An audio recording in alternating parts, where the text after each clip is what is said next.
So let me address a certain question with a bit of a confession that I think when you look at any film or TV series, you're going to misremember things. And I've been guilty of it too, ironically, even with G.I. Joe. But someone was a little puzzled whether Major Blood was in this movie, and the answer is yes. In fact, he shows up several times. He actually shows up in the intro song, but we do see him. Now, he does not play a major role in the plot, but no, he is there.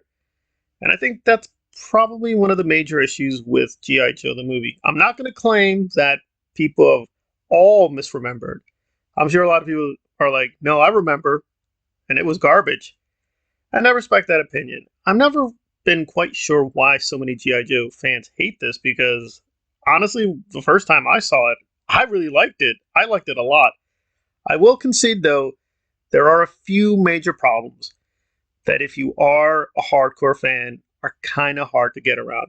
I will address that soon enough, but let us go through what is good and great this project. So, the great stuff, of course, is the voice acting and the animation. For the time period, this was pretty stunning work. At that level, as a piece of 1980s culture, this really should be celebrated.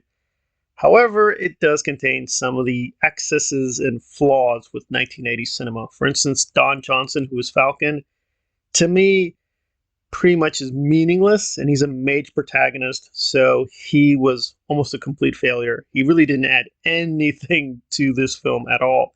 Really strong parts are with Cobra Commander, Serpentor, and really them going back and forth and trying to control Cobra. That I found very fascinating.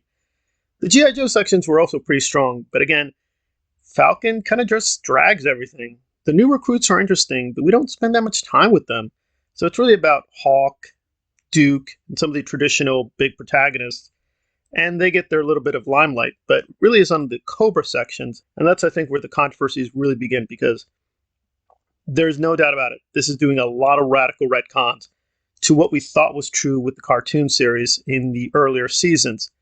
And I will address one massive contradiction, which I agree is a contradiction. There's no way you can square this, that what we see with the other cartoon episodes does not make sense with this movie, because Cobra Commander, again, we don't see ever his full face. He is human. We see enough of his body that he is clearly human. You just look at his eye slits. He is human. But here it's like, no, no, no, he's not really human. He's this kind of weird mutant species that predated humanity. And don't even ask questions how that's even possible. Like, really? There's no evidence of this entire civilization? That seemed amazing. They were just hidden in the Himalayas, coincidentally, for the attack. So there are many jarring plot contrivances and plot holes, I will agree. However, I don't think that's what the anger comes from. It's that, for whatever reason, people just assume G.I. Joe is about, quote, spy missions, and this is too much close to science fiction, and that's bad. But why is it bad? I don't know, but many people were just offended they went too far into the science fiction realm that didn't square with their idea of G.I. Joe. I don't know, I'm much more broad-minded, so I didn't mind them stretching the genre, but it may be too much for people. But I think give this a chance. Don't believe the haters. This is actually a very interesting, very exciting, well crafted, well structured story. However, beyond the internal problems with the plot, there is also some external controversies where, yes, they were going to do much more racy and very daring, bold things. They were apparently going to have a nude scene. I'm not joking. And they were even going to kill off a major character, but ultimately decided to pull back on those elements, which is a shame, because if they at least did that, this would really stick out and be distinct. Instead, it just feels like a kind of weird zigzag into the G.I. Joe mythology. I liked it, but most people were like, yeah, it happened. Let's forget it happened. Let's move on from it. Not me. I think it was an interesting chapter. We got a lot out of it. But again, if they had kept some of the original ideas, it would have been way more impactful and way more interesting with the mythology. But it's a kind of compromised product of its time period.